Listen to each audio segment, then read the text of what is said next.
y a plus d'1 milliard d'utilisateurs de téléphones portables dans le monde. En France, près de 2 Français sur 3 sont équipés. Jamais une technologie ne s'est imposée aussi rapidement. Pourtant, avant la mise en vente des portables, il n'y a eu aucune étude scientifique pour connaître les effets sur la santé.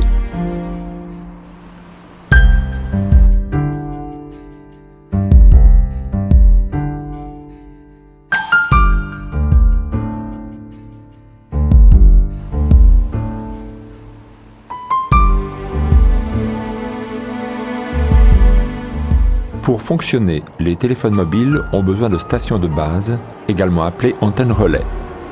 Elles sont implantées le plus souvent sur les toits des immeubles ou sur des pylônes. Il y aura environ 33 000 antennes relais en France, selon les opérateurs. Aujourd'hui, ces antennes relais sont accusées d'être dangereuses pour la santé.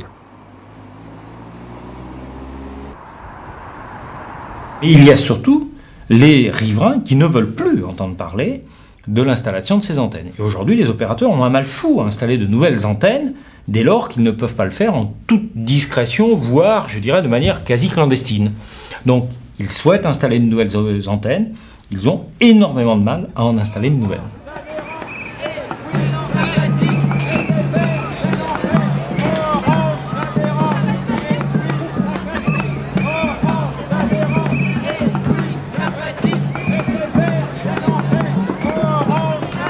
Contre les antennes parce qu'on les a posées sur les toits d'une école. Les dangers, on voudrait bien qu'on nous dise qu'il n'y en a aucun, mais nous on n'est pas persuadés qu'il n'y en ait aucun. Nulle part dans le monde, personne n'a osé dire qu'il y avait un risque associé aux antennes de téléphonie mobile et aux champs créés par ces antennes et donc aux puissances dissipées par ces antennes. C'est-à-dire, toutes les conclusions vont dans le même sens.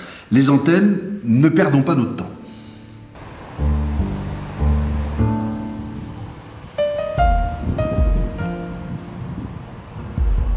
Il y a eu une assemblée générale qui a proposé de louer à France Télécom la terrasse au-dessus pour en faire une station de relais de portable. Et donc tout le monde a accepté parce qu'on ne connaissait pas à l'époque, personne ne parlait de cette histoire, de même dangerosité ou autre, personne n'avait jamais parlé de ce problème. Les antennes ont été installées, mais n'ont pas été branchées. Il a fallu encore près d'1 an avant qu'on branche ces antennes. Là-dessus, moi je suis partie un été comme tous les ans, je partais.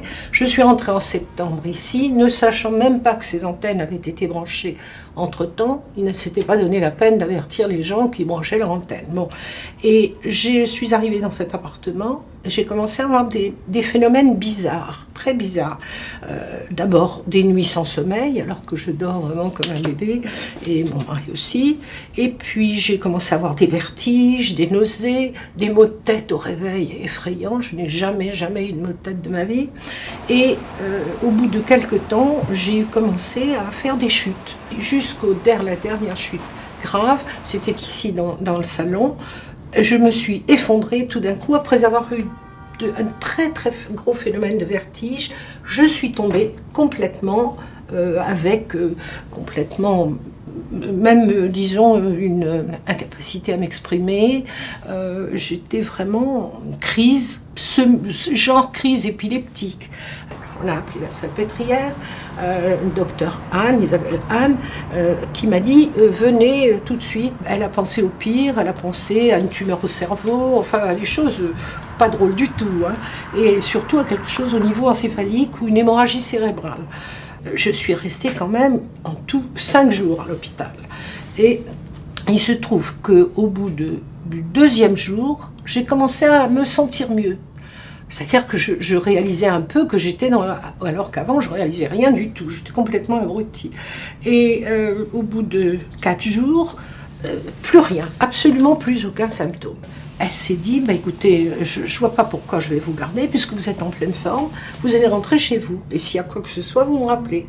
Je suis rentrée donc ici, et le lendemain, ça a recommencé. Je ne suis pas tombée tout de suite parce que je ne suis pas restée dans l'appartement. Mais j'ai commencé à avoir les premiers signes, c'est-à-dire les vertiges, l'étourdissement, etc., etc. Je l'ai rappelée et elle m'a donné comme instruction de quitter l'appartement immédiatement. Et elle a mis d'ailleurs dans le document qu'elle m'a donné, il est quand même écrit « Je me pose donc la question d'un éventuel toxique ou d'une autre nuisance en rapport avec son domicile. Elle me signale être à proximité d'une antenne de téléphone portable. Je n'ai aucun argument formel me permettant de conclure définitivement un lien de cause à effet, mais les coïncidences sont assez troublantes. Quand quelqu'un, d'un médecin d'un hôpital parisien se permet d'écrire ça, c'est sérieux quand même. Hein.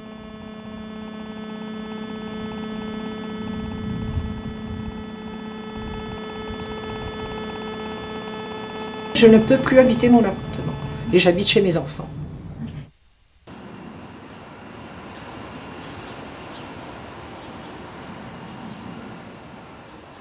Les opérateurs se sont installés petit à petit, donc le premier opérateur a été Bouygues et qui ensuite a sous-loué à tous les autres opérateurs, donc SFR, Itinéris et Dolphin Télécom.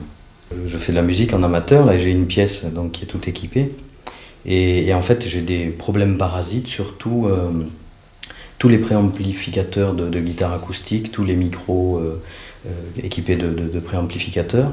Donc actuellement, il m'est impossible de faire des enregistrements sans bruit parasite, quoi. Et ça, c'est depuis l'antenne. J'ai des problèmes de sommeil. Je m'endors normalement, mais je me réveille plusieurs fois la nuit, allant de 3 à 6, voire même 7 fois. Et puis, bon, le matin... C'est évident que pour aller travailler, je ne suis pas très fraîche et quelquefois je reste réveillée 2-3 heures d'affilée et puis alors impossible de me rendormir. Et alors je me réveille avec un mal à la tête. Et bon, ce qui est surprenant, c'est que chaque fois que je quitte mon domicile, que je dors, j'en ai fait l'expérience à Noël, je suis partie chez ma fille 5 jours, oui, j'ai été réveillée par les pleurs de mon petit-fils, parce qu'il était malade, mais le matin, je n'ai pas eu mal à la tête. Mais sinon, ailleurs, bon là c'était chez ma fille, d'autre part, c'est la même chose, je dors très bien et je n'ai pas de maux de tête.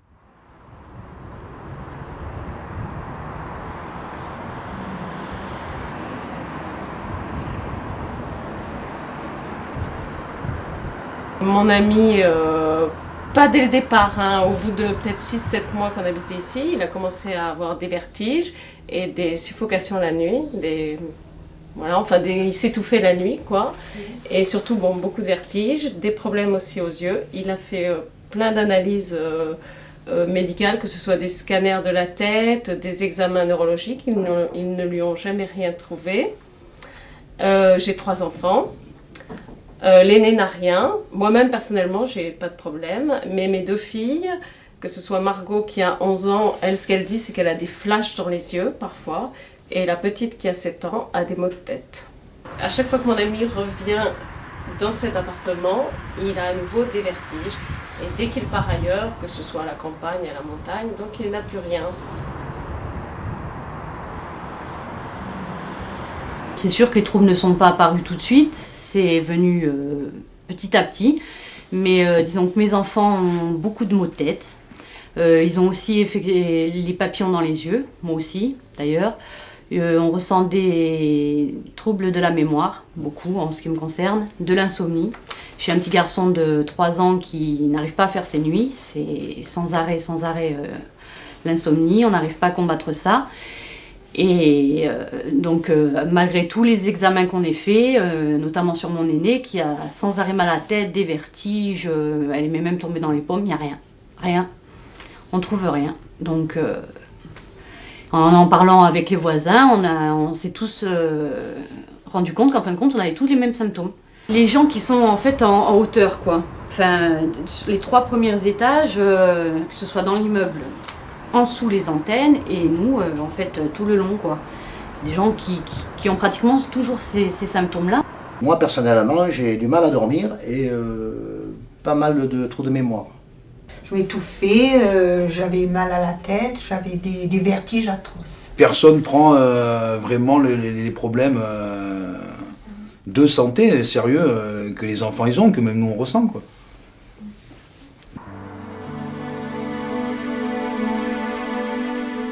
Allemagne, les médecins ont tiré la sonnette d'alarme au travers d'une pétition signée par 1200 médecins. L'appel de Fribourg. Eux ont constaté dans leur cabinet des gens qui sont malades, des gens qui ont des troubles d'apprentissage, qui ont des troubles du sommeil, qui ont des maux de tête. Ils ont constaté aussi une augmentation du nombre de cancers. Et ils se sont dit, mais d'où ça vient?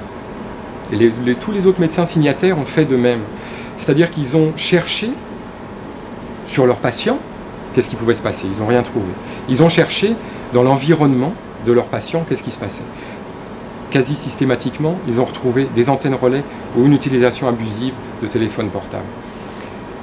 Et c'est pour ça qu'ils ont fait cet appel, parce que les pouvoirs publics allemands sont comme les Français, c'est-à-dire qu'ils privilégient les enjeux financiers. Et les médecins allemands ont fait une pétition en quelque sorte. Enfin, c'est pas vraiment une pétition, c'est un appel à l'aide, à dire attention, il se passe quelque chose, il faut absolument que nous le signalons, c'est notre devoir.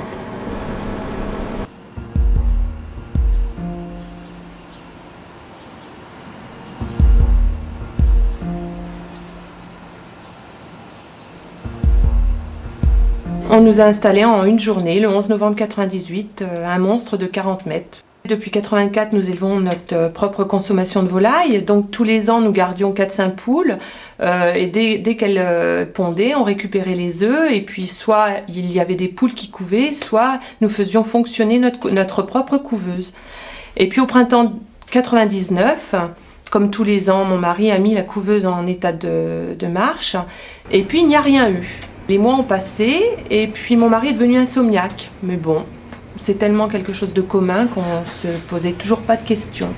Et puis au printemps 2000, il a remis encore sa couveuse malgré l'échec de l'année précédente et encore rien. Et lorsqu'il a cassé les œufs de cette couveuse, il a été étonné et surpris parce qu'il a découvert d'abord des œufs qui n'étaient pas réellement pourris.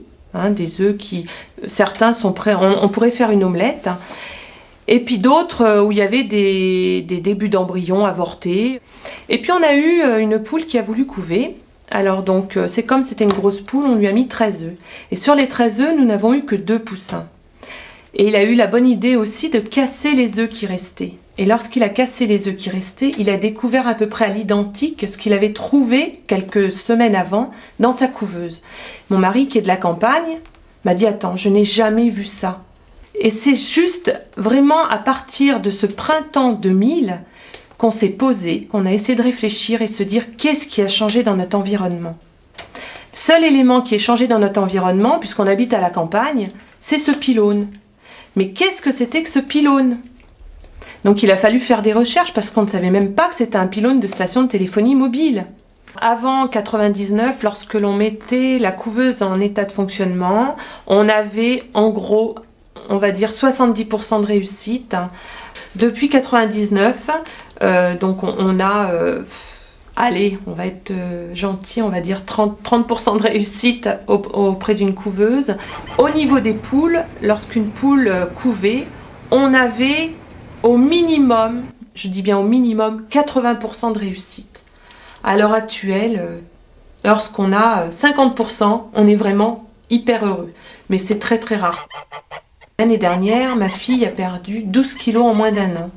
Mais c'est pareil, on est tellement naïf qu'on a du mal à croire qu'il peut y avoir une influence. Depuis cet été, ma fille, en restant 24 heures sur 24 à la maison, a eu aussi des emballements de cœur. Elle est prise de tachycardie. Mon autre fille qui fait ses études hors département nous dit que lorsqu'elle est là les week-ends ou pour les vacances, être très très fatiguée. Mais moi c'est pareil, je suis toujours fatiguée. On se réveille toujours à peu près aux mêmes heures. On leur a dit une antenne ça crée des problèmes. Alors à partir du moment où ils ont commencé à croire qu'une antenne ça crée des problèmes, pour peu qu'ils soient psychologiquement fragiles, ça a effectivement créé des problèmes. Moi j'ai constaté chez mes enfants, les aînés, un changement de comportement depuis l'installation de l'antenne, donc des problèmes de sommeil et d'agitation, donc ça s'en ressent. Et pour ce qui concerne mon épouse, elle a donc aussi je pense une faiblesse au niveau immunitaire développée. parce que depuis qu'il y a l'installation de cette antenne, ce sont des angines à répétition, des pharyngites, des laryngites, également des problèmes, donc de tout ce qui touche aux aspects respiratoires. Je dors très mal la nuit, je suis irritée, puis j'ai souvent des fatigues comme ça, je ne suis pas bien. Et le soir, j'ai des problèmes respiratoires. Moi, c'est des problèmes d'insomnie que j'ai pu constater depuis 18 mois, disons. Je me réveille à 2h du matin, 3h, alors que d'habitude, en temps normal, c'est 7-8 heures. Il faut me secouer pour me réveiller. J'ai plus la frite, et également de gros problèmes de sinus. D'allergie, je prends des produits, des médicaments, mais rien n'y fait. Puis au niveau d'irritation, des nerfs aussi, ça agit énormément. Ça agit énormément. Moi, j'ai toujours été sportif. J'ai jamais eu ce problème-là. Et depuis cette installation, les problèmes se sont déclenchés peu après, quoi. C'est-à-dire ces problèmes C'est-à-dire ces problèmes d'insomnie. On a plusieurs assistantes maternelles. Elles ont également constaté, depuis la construction de l'antenne, une irritabilité des enfants qu'elles n'avaient pas avec les enfants, les mêmes enfants, avant l'installation de l'antenne.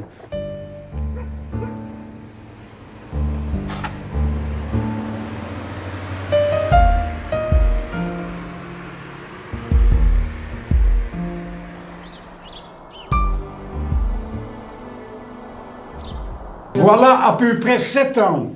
Une des premières dans le Namurois qu'on a installée sur le château d'eau de Saint-Marc. Sans demander l'avis des voisins. Simplement, un petit papier qui disait qu'on allait mettre une antenne, il avait plus dessus, il était illisible. De toute manière, on l'a installé. Les 2 premières années, on ne s'est pas plaint. C'était vraiment insignifiant. Quand le gouvernement, par la ministre de la Santé, Colo Harsvoet, a autorisé le doublement de puissance qui était actuellement sur la première antenne, les 2 premières années, ça a changé notre situation. Depuis qu'on a ces antennes, on dort de plus en plus mal. On a des réveils nocturnes fréquents tous les deux, ma femme et moi. Et si bien qu'on ne pouvait plus supporter cela. Moi, dans mon boulot, j'avais des difficultés de concentration, de mémoire. Et donc, depuis 6 mois, on squatte des appartements d'amis, de parents. Donc, depuis 6 mois, notre appartement est vide, quoi. Donc, on n'habite plus dans notre appartement, on a quitté, on est des vagabonds. Pour être très franc, je crois que c'est dû à 2 choses. Je pense que c'est un manque de connaissances, accompagné, malheureusement, de la désinformation pratiquée par certaines associations.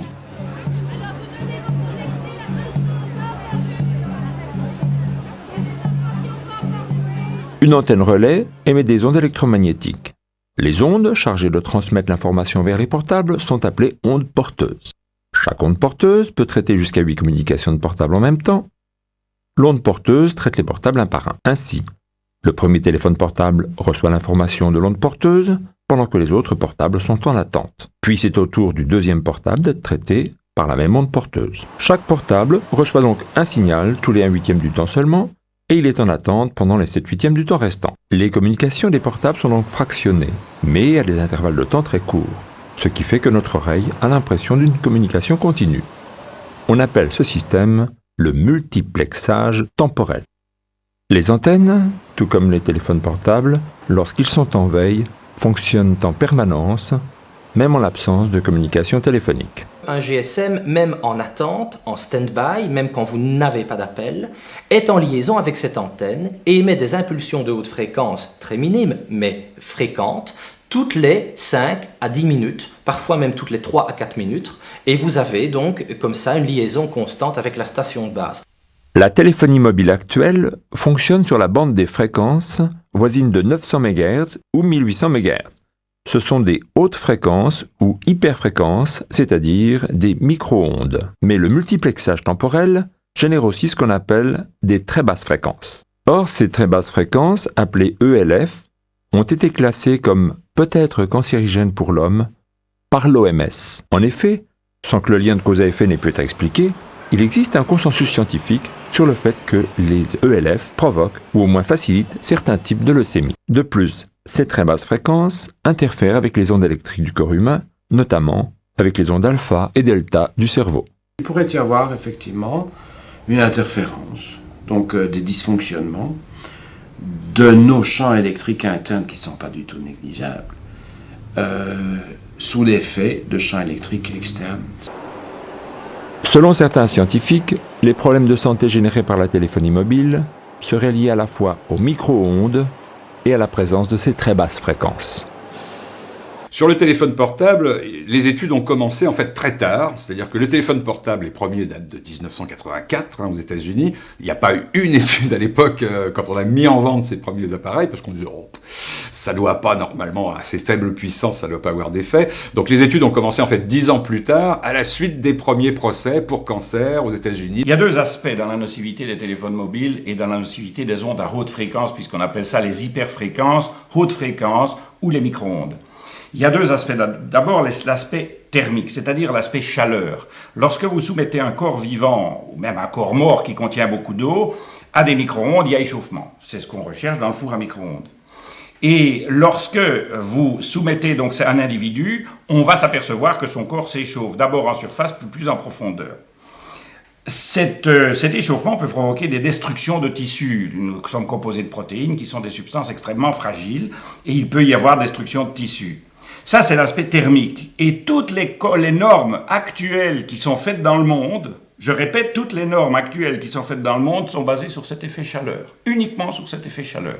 Les effets de chaleur sur le corps, générés par les champs électromagnétiques, se mesurent en volts par mètre. Il n'y a pas de législation ou de normes européennes communes en la matière. C'est un organisme issu des groupes industriels, l'ICNIRP, qui a fixé ses propres normes, en recommandant que les populations ne soient pas exposées à des seuils supérieurs à 41 volts par mètre pour les téléphones à 900 MHz et 58 volts par mètre pour les 1800 MHz. L'OMS et la Commission européenne ont approuvé ces seuils, mais le Parlement européen, lui, a rejeté ces seuils de 41 et 58 volts par mètre et a préconisé une valeur limite beaucoup plus faible de 1 volt par mètre, en se basant sur le principe de précaution. Ces seuils de 41 et 58 volts par mètre sont fortement critiqués partout dans le monde et de nombreux scientifiques ou organismes préconisent des seuils inférieurs à 1 volt par mètre. Le Conseil supérieur d'hygiène en Belgique a recommandé une valeur qui est de 100 à 200 fois plus faible que les 41 volts par mètre de l'ICNIRP. Les riverains d'antennes, notamment ceux que nous avons rencontrés, sont exposés à des champs électromagnétiques supérieurs à 1 volt par mètre à l'intérieur de leur propre habitation. C'est le cas notamment à Albi. Nous avons trouvé à 8 volts, 8,8. 8,8 volts par mètre en dessous de l'antenne ? Oui, en dessous de l'antenne. C'est très fort. Les champs électromagnétiques reçus lorsqu'on téléphone avec un portable sont beaucoup plus élevés que ceux à proximité d'une antenne relais. Ainsi, lors d'une communication téléphonique, on a en moyenne 20 à 50 volts par mètre. Et on peut même atteindre près de 200 volts par mètre au moment de l'appel, si les conditions de communication sont mauvaises. D'où la nécessité notamment d'éloigner le combiné du cerveau au moment de l'appel et d'utiliser un kit oreillette. Voilà, donc en début d'appel, on a un champ électrique de haute fréquence qui est extrêmement élevé. Voilà, comme c'est le cas ici. Donc voilà, on arrive jusque 193 volts par mètre en début d'appel, on vient de le voir. Il y a donc un échauffement de nos cellules lorsque l'on utilise un téléphone portable. À une puissance beaucoup plus faible, c'est le même principe que le four à micro-ondes. Alors, est-ce que avoir une partie du cerveau chauffée, éventuellement de façon régulière, entre 1,5 et 1 degré, est-ce que c'est inoffensif? Je n'en sais rien, je ne suis pas médecin ni physiologiste. Mais je ne trouve pas ça anodin du tout. Un utilisateur de portable est donc exposé à des intensités élevées pendant une courte durée, c'est-à-dire le temps d'une communication. Les riverains d'antenne subissent, eux, des intensités beaucoup plus faibles, mais leur exposition au champ magnétique est permanente et obligatoire. D'autre part, ces intensités mesurées en volts par mètre ne tiennent compte que des effets thermiques, c'est-à-dire liés aux effets de l'échauffement. Or, il existe d'autres effets, non liés à une élévation de température, des effets athermiques. Dans le cadre des effets athermiques, les notions de puissance ou d'intensité ne jouent pas.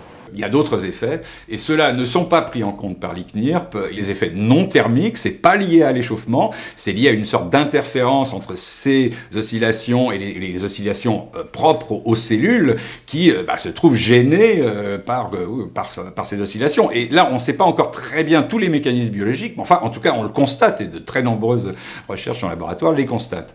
Il y a en général deux types de scientifiques. Ceux qui affirment que la téléphonie mobile a des effets sur la santé, Est-ce que c'est dangereux pour la santé? Pour moi, oui. Les experts officiels affirment que la téléphonie mobile est sans danger. Non, les émissions des antennes relais produisent des champs tellement faibles que ça ne peut pas perturber le fonctionnement d'une cellule, le fonctionnement d'un individu et encore moins rendre malade. Plus rarement, il y a des scientifiques neutres. Personnellement, je trouve que ce qu'on est en train de faire est imprudent. Je trouve qu'on manque de prudence. Je laisse le concept de principe de précaution à ceux... Bon, c'est du ressort des politiques, probablement aussi du ressort du judiciaire à l'occasion. En tant que scientifique, je trouve qu'il n'y a pas de principe de précaution qui tienne, c'est une notion politique, mais je trouve qu'on n'est pas assez prudent, qu'on est en train d'ajouter dans le monde un nombre croissant de sources de type électromagnétique et qu'en plus, on augmente la puissance. Et qu'on ne connaît pas tous les effets? Ah non, ça c'est tout à fait évident, et que de plus, on connaît certains effets qui devraient inciter à la prudence. Il existe plusieurs centaines d'études sur les effets des portables sur la santé. L'un des principaux effets de la téléphonie mobile est l'ouverture de la barrière hémato-encéphalique, constatée cette fois par une étude irréfutable, parce que gouvernementale et sponsorisée par les opérateurs eux-mêmes. C'est sans doute la conclusion la plus inquiétante du rapport Comobio, qui est due à Pierre Aubineau, qui est un neurophysiologiste de Bordeaux, que 10 minutes en fait d'exposition, des rats en l'occurrence, aux ondes du téléphone portable suffisait à induire dans le cerveau une modification quand même assez importante qui est de la barrière, ce qu'on appelle la barrière hémato-encéphalique, ou entre le sang et le cerveau, tout ce qui filtre ce qui est dans le sang et qui ne doit pas arriver au cerveau, et bien cette barrière devient plus perméable, elle filtre moins, et donc des molécules qui ne devraient pas en principe arriver dans le cerveau, des grosses molécules, des molécules potentiellement toxiques, et ben y arrivent. Et ça, il a constaté ça avec seulement 10 minutes d'exposition aux ondes typiques d'un téléphone portable à l'oreille. Donc ça, c'est quand même réellement inquiétant. On peut se dire qu'on va avoir des cancers à long terme, mais pour qu'un cancer apparaisse, il faut parfois 10 à 15 ans. Donc nous sommes encore en deçà des périodes où on peut observer ce genre de choses. Mais ce qui va se passer, c'est l'intoxication de certaines glandes du cerveau. Et cette intoxication, dit Salford, va peut-être amener un nouveau type de maladie, genre Parkinson, ou de maladie d'Alzheimer que nous attendions pas. Est-ce que, grâce au téléphone mobile, on ne va pas avoir une augmentation du passage de l'aluminium dans le cerveau, avoir une augmentation de la maladie d'Alzheimer? Nous ne savons pas. Nous sommes dans l'inconnu et on n'applique aucun principe de précaution alors que la présomption existe. La perméabilité de la barrière hémato-encéphalique, c'est un risque réel pour la santé. Ces études doivent être prises en compte et justifier un principe de précaution qui est de dire si les effets qui sont observés chez l'animal, même si on n'est pas au même niveau de champ, peuvent se produire avec les téléphones, j'utilise mon téléphone de façon modérée. Maintenant, on assiste à l'arrivée de ce qu'on appelle la génomique. On a des outils extrêmement pointus qui permettent d'ausculter, si on peut dire, les cellules, l'intérieur des cellules, et notamment ce qui se passe au niveau des gènes et des chromosomes, avec des outils qu'on n'avait même pas encore il y a 5 ans. Or là, pour des tas de biologistes, par curiosité, par simple curiosité, il est tout à fait possible aujourd'hui d'irradier, disons, des cultures de cellules avec des micro-ondes et de voir ce que ça donne. Et ces études de génomique, pratiquement il y en a une par jour en ce moment, montrent très souvent des cassures de chromosomes ou des expressions de protéines de stress, des choses comme ça, des mécanismes cellulaires qui ont vraiment trait à une action, ce qu'on appelle génotoxique, c'est une action directe sur l'ADN, sur le gène, jusqu'à la cassure de chromosomes. Donc ça veut dire éventuellement donc les cancers, les malformations génétiques, etc. Donc on peut pas extrapoler ça tout de suite, évidemment, parce que c'est des cultures de cellules, et puis sinon c'est des animaux vivants ou des hommes et des femmes vivantes, mais en tout cas, ces recherches-là existent. Quand un ADN se casse, ça veut dire qu'il va devoir se reconstituer. Mais les chances de reconstitution correcte, sans anomalie, sont difficiles. D'autant plus qu'on sait aujourd'hui, de nouveau, que certains métaux lourds, comme le nickel par exemple, des traces de nickel empêchent la reconstitution de l'ADN. Si vous avez des traces de nickel dans des cellules, l'ADN ne se reconstitue pas. Donc c'est un effet cancérigène. Je ne connais pas d'études sur la fragmentation de l'ADN qui soient faites avec les champs de la téléphonie mobile et qui aient donné des résultats positifs. Dire que on ne constate pas d'augmentation de cas de cancer dans les populations soumises à des signaux GSM, ça c'est une tromperie, parce qu'il pourrait y avoir à peu près 15 ans entre le moment où se déclencherait quelque chose. Des cancers, ça a quand même 3 étapes successives.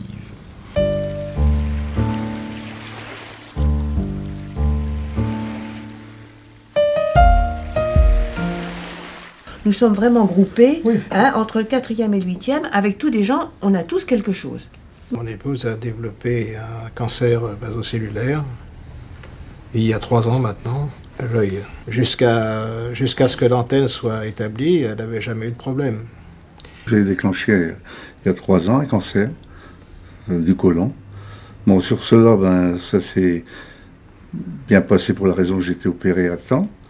Mais suite à ça, 1 an et demi après, j'en ai fait un deuxième que j'ai maintenant au poumon et qui ne se guérit pas. J'ai développé une maladie depuis mars 2000, une leucémie myéloblastique, qui a été soignée, j'étais en rémission en l'an 2001, et j'ai fait une rechute, malgré tous les pronostics qui étaient excellents, une rechute, et je suis repartie pour un autre traitement. J'ai des ennuis thyroïdiens, j'ai 4 nodules que je n'avais pas eu lorsque j'habitais ailleurs. Nous avons aussi Monsieur Lambert, qui était à votre niveau, qui est décédé l'année dernière.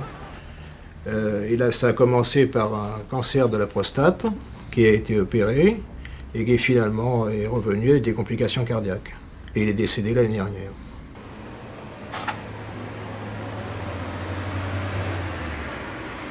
Je suis allée frapper aux portes de 3 immeubles, 4 immeubles différents du mien, pour connaître les pathologies qu'il y avait dans ces immeubles. Parmi les 31 personnes que vous êtes allées voir, il y a tout ça. Il y a toute cette liste de pathologies. Voilà. Il y a, donc, si vous voulez exactement, 2 cancers de sein, un cancer de thyroïde, double cancer de foie et de rate, un lymphome avec ablation de la rate, réactivation de crise d'épilepsie après 9 ans d'interruption, un blocage de croissance chez un enfant, 2 suicides suite à des états dépressifs. Aujourd'hui, il y a un suicide de plus. On a le cas donc d'une personne qui a eu un début de cancer de l'utérus, donc elle est guérie, mais ça a été pris à temps, simplement on a dû quand même lui enlever l'utérus.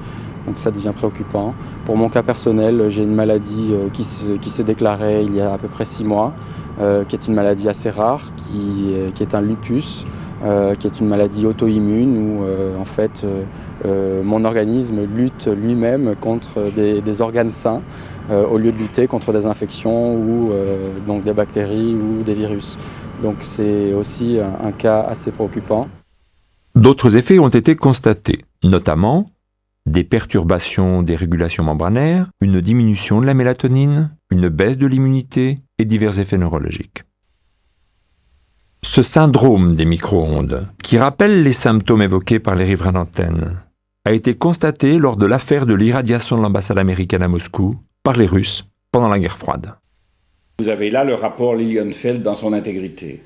Donc c'est un rapport complet qui relate les aventures de l'ambassade américaine à Moscou, où on a irradié les membres de l'ambassade de l'extérieur par des champs de micro-ondes à très faible puissance, de l'ordre de 10 microwatts par centimètre carré, ce qui correspond grosso modo, c'est à peine 1,5 volts par mètre.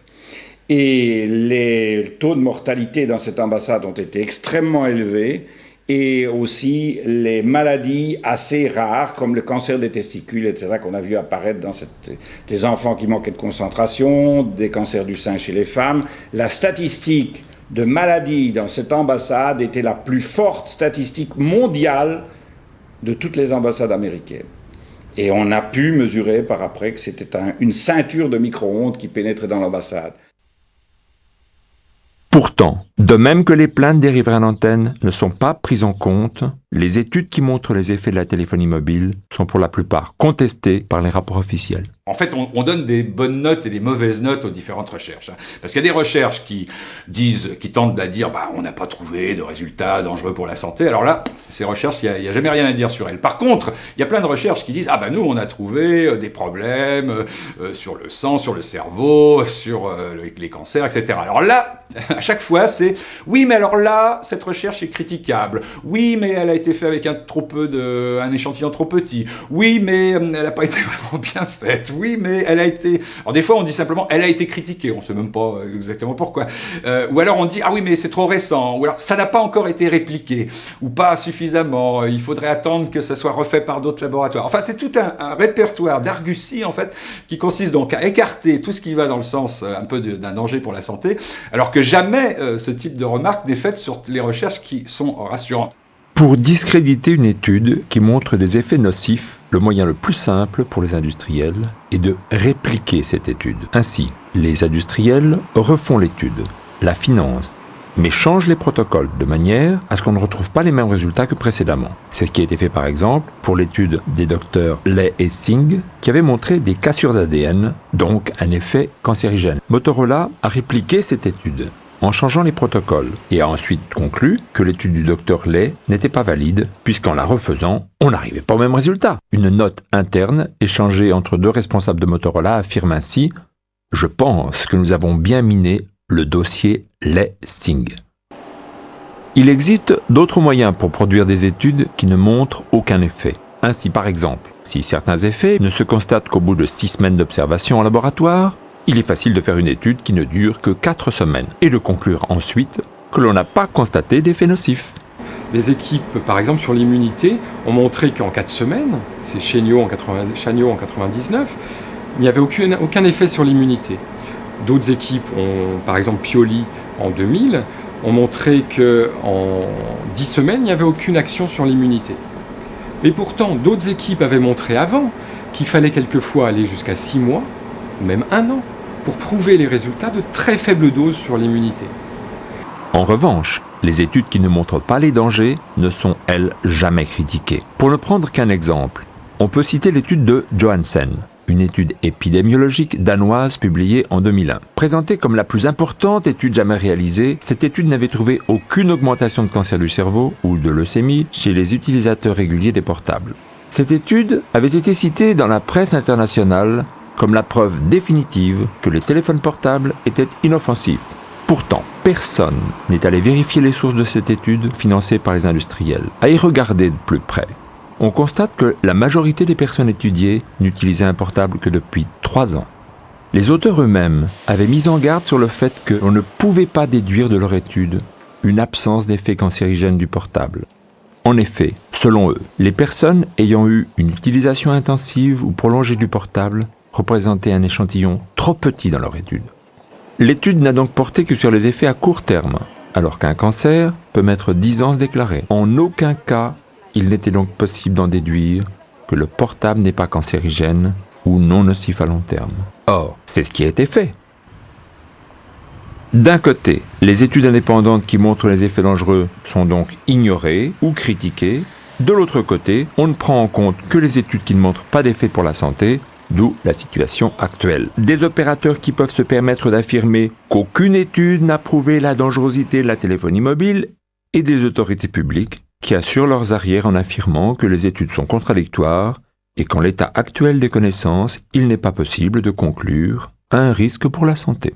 Pour statuer sur les problèmes de santé, plusieurs rapports officiels ont donc été rédigés, mais avec toujours les mêmes experts. Dans chaque pays, en fait, il s'est constitué des experts, donc des chercheurs scientifiques qui ont étudié ce domaine. Et il y a eu là une sélection presque darwinienne qui s'est faite, c'est-à-dire que puisque c'était aux industriels du secteur à qui on a demandé de financer ces études, puisque c'était eux qui posaient des problèmes, donc ça a été bête et brutal, hein. Tous ceux qui trouvaient à l'époque des résultats qui semblaient indiquer des problèmes pour la santé, l'année suivante, il n'y avait plus de crédit pour eux. Tous ceux qui trouvaient des résultats rassurants, en disant mais non, il n'y a rien à craindre, alors là, les crédits pleuvaient. En France, on a Bernard Verret, directeur d'un laboratoire du CNRS, René Desèze, qui est son élève en fait au départ, qui a fondé un petit labo à Nîmes et qui aujourd'hui a été appelé à d'autres fonctions. Donc Gilles Dixot, qui est à la direction générale de la santé, et récemment, le dernier arrivé dans la bande des 4, Denise Mirou, professeur de santé publique, qui a fait pas mal de rapports sur différents problèmes de santé, qui a enseigné ça. C'est essentiellement ces 4-là en France. Le gouvernement français a d'abord commandé un rapport au Dr Smirou, qui n'a pas conclu à l'hypothèse d'un risque pour la santé. Fin 2002, les 2 sénateurs Raoul et Lorrain ont remis un nouveau rapport. Et donc il est dit en toutes lettres dans ce rapport des parlementaires qu'il n'y a pas lieu d'appliquer le principe de précaution, il n'y a pas lieu de l'appliquer, et qu'à la place, on propose le principe de prudence et de sagesse. Donc nos sénateurs ont un principe de prudence et de sagesse qui consiste, à mon avis, surtout à ne pas embêter nos industriels. 2003 a eu aussi son rapport, le rapport de l'AFSSE, Agence française pour la sécurité sanitaire environnementale. Mêmes experts, mêmes conclusions, aucune preuve du danger des portables et encore moins des antennes relais. Il est remarquable de noter que, au sein de l'ICNIRP, organisme international issu des milieux industriels et qui a fixé les seuils d'intensité actuels, on trouve comme membres messieurs Verret et Desèze. Dans le rapport Smirou, qui a conclu à l'absence de danger, on trouve messieurs Verret et Desèze, ainsi que messieurs Smirou, Dixot et Obino. Dans l'étude Comobio, on retrouve messieurs Verret et Desèze, ainsi que le professeur Obino qui a identifié, dans le cadre de son projet, un effet nocif sur la barrière hémato-encéphalique. À partir de là, on constate que le professeur Obino n'apparaît plus dans les rapports suivants. Depuis, Pierre Obino, qui avait fait partie d'ailleurs du rapport Smirou, n'est pas invité au prochain rapport. Hein, il a disparu du groupe d'experts. Dans le rapport des sénateurs Raoul et Lorrain, qui n'a pas conclu à l'hypothèse d'un risque pour la santé, on retrouve messieurs Bernard Verret, René Desèze, Denis Smirou et Gilles Dixot. Dans le rapport Ars-Ineris, qui a également conclu à l'absence de danger, on retrouve messieurs Verret et monsieur Desèze. Dans le rapport AFSSE, qui a conclu une fois de plus à l'absence de danger avéré, on trouve messieurs Verret, Desèze, Mirou et Dixot. Ce sont les mêmes scientifiques qui nous ont dit pendant des années « Il est impossible que la maladie de la vache folle se transmette à l'homme », qui aujourd'hui nous disent « Il est impossible qu'il y ait un jour des risques pour l'homme à avoir une antenne de téléphonie mobile au-dessus de sa tête ou en face de chez soi ». Non seulement les rapports privilégient les conclusions des experts officiels, qui vont toujours dans le même sens, mais de plus, certains scientifiques indépendants se plaignent de subir des pressions. Il est quand même remarquable de dire que les gens qui ont trouvé des effets nocifs, je passe à Santini, je pense à Salford, je pense au professeur Smith, je pense au professeur von Klitzing, je pense au professeur Hyland en Angleterre, tous ces gens se sont vus sucrer leur budget. Ils n'ont plus eu de budget du jour au lendemain à partir du moment où ils ont trouvé des effets nocifs. Donc de cette manière-là, plus nous allons avancer, moins nous aurons d'effets nocifs, puisque tous ceux qui les ont trouvés ne peuvent pas en faire état, ou bien quand ils les trouvent, on les empêche de continuer leurs recherches. Les dysfonctionnements ne se constatent pas seulement sur le plan scientifique, mais aussi sur le plan juridique, notamment en ce qui concerne les installations des antennes relais. Ma compréhension de la chose, c'est que les riverains des antennes ont vu leur environnement visuel perturbé, dans certains cas même saccagé par l'arrivée des antennes, qu'ils ont déduit que vraisemblablement leur patrimoine risquait d'être dévalorisé et que ça les a inquiétés, qu'ils se sont rendus compte que ces implantations étaient conformes aux règles d'urbanisme, donc ils ne pouvaient pas faire interdire ces constructions en application du code de l'urbanisme, et du coup je crois que ça a réellement généré une préoccupation, voire une inquiétude, qui s'est traduite par des effets de stress, d'où découlent les symptômes dont ils se plaignent. On peut dire qu'à l'heure actuelle, les installations des opérateurs de téléphonie mobile sont pour 50% à peu près en infraction, soit avec le code de l'urbanisme, soit avec les plans d'occupation des sols, soit avec le code des postes et télécommunications. Ce pylône a été construit en infraction, il n'y a pas eu de déclaration de travaux comme la loi les y oblige. Le plan d'occupation des sols n'a pas été respecté puisque nous avons un poste à 8 mètres de hauteur et comme vous avez pu le constater, le pylône fait 30 mètres de haut. J'ai découvert qu'au niveau du plan d'occupation des sols, normalement, le plan d'occupation des sols ne le prévoit pas. Il y a eu déclaration de travaux avec des prescriptions de la DIREN qui n'ont absolument pas été respectées, comme des bras de déport qui ne devaient pas y avoir, enfin. Que la déclaration de travaux, on autorisait ce pylône pour un pylône de 35 mètres, il fait plus de 40 mètres de haut. Enfin, tout. Il est à 100% dans la plus grande illégalité. Les opérateurs se mettent en infraction délibérément. En effet, les opérateurs font systématiquement appel quand les décisions de justice sont en leur défaveur. Et pendant ce temps, les antennes continuent de fonctionner. Nous avons porté plainte le 10 janvier 2001 auprès du procureur de la République de Guéret. Alors on était plein d'espoir puisqu'il y a eu 2 enquêtes de gendarmerie. J'ai ici le dossier qui confirme nos dires. C'est-à-dire la gendarmerie a confirmé les anomalies que vous avez constatées. Toutes les personnes auditionnées ont reconnu que ce pylône était implanté dans l'illégalité à tous les niveaux. Le procureur a eu donc 2 enquêtes de gendarmerie qui ont conclu que tout était délit et que c'était prévu et réprimé dans des articles de loi. Malheureusement, le 15 mars 2002, le procureur a classé sans suite. On ne sait pas pourquoi.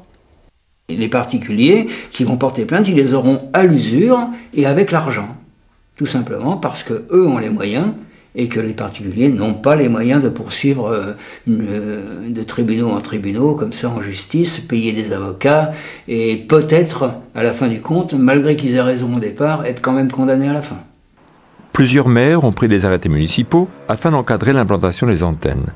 Mais ces arrêtés ont tous été cassés par les tribunaux jusqu'ici.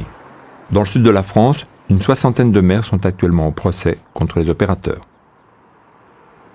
On a espéré quand même à un moment que Jean-François Mattei, nouveau ministre de la Santé, agisse en faveur du principe de précaution, puisque Mattei, quand il était député dans l'opposition, a été quand même un des 3 instigateurs d'une proposition de loi qui émanait de l'Assemblée nationale, d'un groupe qui d'ailleurs rassemblait tous les partis, c'était le groupe Environnement Santé, et la proposition de loi était vraiment... il y avait des zones d'exclusion, pas d'antennes à proximité des écoles, des maisons de retraite, des hôpitaux, il y avait la possibilité aux collectivités locales, donc aux municipalités, de refuser certaines installations pour des motifs sanitaires. Enfin, c'était vraiment un texte qui allait dans le sens de la protection du public. Depuis qu'il est à son fauteuil de ministre, malheureusement, on constate que Mattei a vraiment retourné sa veste.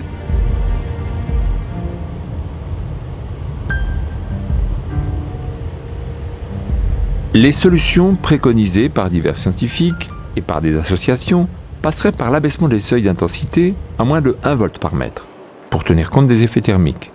Le canton de Salzbourg, en Autriche, a expérimenté un seuil de 0,6 volts par mètre sans que cela ne remette en cause le fonctionnement des portables. En ce qui concerne les effets athermiques, la solution passerait soit par le changement de la technologie actuelle, soit par un filtrage des basses fréquences. En attendant, les précautions qui s'imposent sont de n'utiliser le portable que pour les appels urgents, toujours pour les communications très courtes, et avec un kit oreillette afin de protéger le cerveau. Il convient également d'éteindre le portable lorsqu'on ne l'utilise pas, car celui-ci émet constamment et bien sûr, il ne faut pas laisser les enfants ou préadolescents se servir d'un portable. En ce qui concerne les antennes relais, la politique actuelle des opérateurs consiste à multiplier leurs installations, quitte à camoufler les antennes. Il s'agit pour eux de préparer l'arrivée de l'UMTS, la téléphonie de 3e génération, qui nécessite 2 à 3 fois plus d'antennes et des intensités encore plus élevées. Mais la téléphonie mobile s'inscrit dans un cadre plus large, celui de la pollution électromagnétique, une pollution invisible et inodore. Les sources de pollution électromagnétique se multiplient, il s'agit là d'un changement majeur dans l'environnement de l'être humain. En Espagne, il y a eu un énorme scandale suite à la découverte de cas de cancer nombreux dans une école, d'abord à Valladolid et puis dans d'autres. Donc vraiment, ça a été, en Espagne, un espèce de grand bouleversement. Les médias ont vraiment parlé de ça. Donc c'est des milliers d'antennes qui ont dû être déplacées ou stoppées, etc. C'est le plus gros scandale du genre. En Italie, les gens sont assez remontés aussi. En Angleterre, on commence à découvrir aussi des pâtés de maison avec un nombre important de cas de cancer, donc l'opinion est aussi assez mobilisée. Fin 2001, dans un collège de Valladolid, en Espagne, à proximité de plusieurs antennes de boucles locales radio, c'est-à-dire des antennes fonctionnant sur le même principe que les antennes relais, 3 cas de leucémie et un lymphome sont apparus la même année sur une population de 450 élèves. En 32 ans, aucun cas de cancer n'avait été décelé dans ce collège avant l'installation des antennes. En mars 2002, une enquête sanitaire réalisée par les associations répertorie 17 cas de cancer auprès des riverains. Le gouvernement local, sans reconnaître explicitement la responsabilité de la téléphonie mobile, fait démonter les antennes. L'exemple de Valladolid est largement relayé par la presse et des cas similaires apparaissent dans d'autres villes. À Ronda, sur 3000 élèves de 3 écoles, il y a eu 5 cancers et 3 enfants décédés de leucémie. Et 15 cancers se sont révélés au 15 février. Sur 3000 élèves. Sur 3000 élèves. À Cordoba, l'école proche des antennes, il y a eu 3 cancers. À Malaga, là c'est des riverains d'antennes, 10 cancers. À Tarifa, un cas de leucémie infantile, des riverains d'antennes toujours, et 2 fausses couches. À Madrid, des riverains d'antennes, 14 cas de cancer. À Barcelone, dans la ville voisine Sabadell, 3 décès, avec 6 cas de cancer qui se sont dévoilés et 3 décès. La France a connu un cas similaire à celui de Valladolid, celui de Saint-Cyr-l'École dans les Yvelines. Ainsi, à quelques années d'intervalle, et dans le même quartier, 3 enfants décèdent de la même forme de tumeur du cerveau, une maladie rarissime. En avril 2003, après une enquête sanitaire qui révèle plusieurs cas de cancer suspects, et devant la médiatisation de l'affaire, les opérateurs français cèdent pour la première fois et démontent les antennes. Il y a eu beaucoup de rumeurs, beaucoup de, comme je l'ai dit tout à l'heure, de désinformation sur la téléphonie mobile. Il y a une chose dont on a oublié de parler, c'est tout ce qu'elle a apporté. Et en particulier tout ce qu'elle a apporté en termes de sécurité et de sauvetage de la vie humaine. Le téléphone portable aujourd'hui, non seulement, que ce soit le téléphone ou à fortiori les antennes, n'a pas porté atteinte à la vie humaine, et en plus il en a sauvé beaucoup. Je pense que c'est quelque chose qui doit être dit. À la fin des années 80, les industriels ont lancé un nouveau produit, le téléphone portable, sans se soucier des effets sur la santé. Leur seul objectif était de profiter le plus vite possible d'un nouveau marché économique gigantesque. Depuis la fin des années 90, les dangers de la téléphonie mobile sont connus et prouvés par des centaines d'études. Les opérateurs connaissent ces études. Les autorités publiques aussi. La stratégie des industriels est donc de cacher les dangers le plus longtemps possible afin de continuer à profiter du marché. Pour ce faire, les opérateurs nient tout en bloc, rejetant systématiquement les études gênantes et rangeant les riverains d'antennes relais, qui se plaignent, dans la catégorie des malades psychologiques, rien de moins. Ils sont aidés dans leur démarche par les rapports officiels. En effet, la volonté des autorités publiques partout dans le monde est de ne surtout pas inquiéter la population.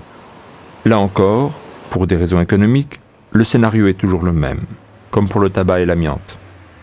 Les autorités publiques ne reconnaîtront-elles les dangers que lorsque le coût généré par les problèmes de santé sera supérieur aux bénéfices industriels ? À terme, compte tenu de la large diffusion de la téléphonie mobile, le coût, aussi bien sanitaire qu'économique, peut s'avérer énorme. Certains ne s'y sont pas trompés.